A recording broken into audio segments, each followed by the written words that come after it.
Intermittent fasting has taken the health world by storm. Millions of people are doing it, hundreds of studies have been published about it, and the results range from miraculous to completely useless depending on who you ask. So today we are cutting through all the noise and telling you the actual truth about intermittent fasting, what the science really says, who it works for, who it does not work for, and exactly how to do it if you decide it is right for you. Let's start with what intermittent fasting actually is, because most people misunderstand it completely. Intermittent fasting is not a diet, it is an eating pattern. It does not tell you what to eat, it tells you when to eat. The most popular version is the 16-8 method, where you fast for 16 hours and eat all your meals within an 8-hour window, for example eating between 12 p.m. and 8 p.m. and fasting from 8 p.m. until noon the next day. Other popular versions include the 5-2 method, where you eat normally 5 days a week and restrict calories to around 500 on 2 non-consecutive days, and the 1 meal a day approach, which is exactly what it sounds like. Now here is what the science actually shows happens in your body when you fast. After about 12 hours without food, your body depletes its glycogen stores, the glucose stored in your liver and muscles, and begins shifting toward burning fat for fuel instead.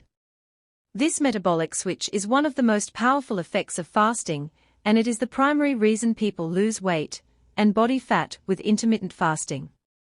After 16 to 18 hours of fasting, your body begins a process called autophagy, essentially cellular self-cleaning, where your cells identify and break down damaged proteins, dysfunctional organelles, and cellular debris that accumulate over time and drive aging, cancer, and neurodegeneration.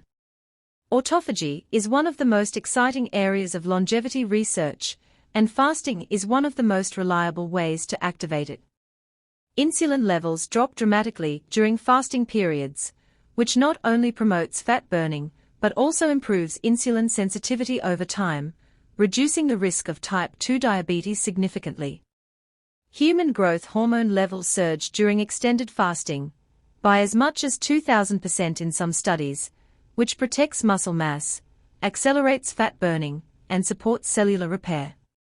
Inflammation markers drop, brain-derived neurotrophic factor increases, which means your brain grows new connections and becomes sharper, and many people report dramatic improvements in mental clarity, energy, and mood within the first 2 weeks of consistent intermittent fasting. But here is the part most fasting advocates do not tell you: intermittent fasting is not magic, and it does not work for everyone.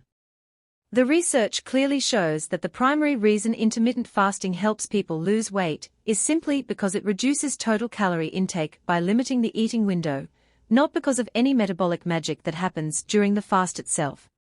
If you eat the same number of calories in an 8-hour window as you would across a full day, you will not lose weight.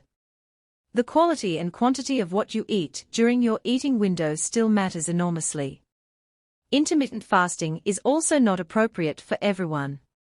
Pregnant and breastfeeding women, people with a history of disordered eating, people with type 1 diabetes, and people who are underweight should not practice intermittent fasting without direct medical supervision. Some people, particularly women in certain hormonal phases, experience negative effects on their hormones, sleep, and energy from extended daily fasting, and may do better with shorter fasting windows or different approaches entirely. An athletic performance can suffer if training sessions fall during fasted periods without careful planning. So what is the bottom line on intermittent fasting? It is a genuinely powerful tool for fat loss, metabolic health, cellular repair, and longevity when done correctly and consistently. But it is a tool, not a miracle, and it works best when combined with a whole food diet, regular exercise, quality sleep, and stress management. Start with a 12-hour fast, simply stop eating after dinner, and do not eat until breakfast, and build from there based on how your body responds. If this video gave you clarity on intermittent fasting, hit subscribe. Every day on LiveLongerTV, we bring you the real science of health that actually changes lives. I'll see you in the next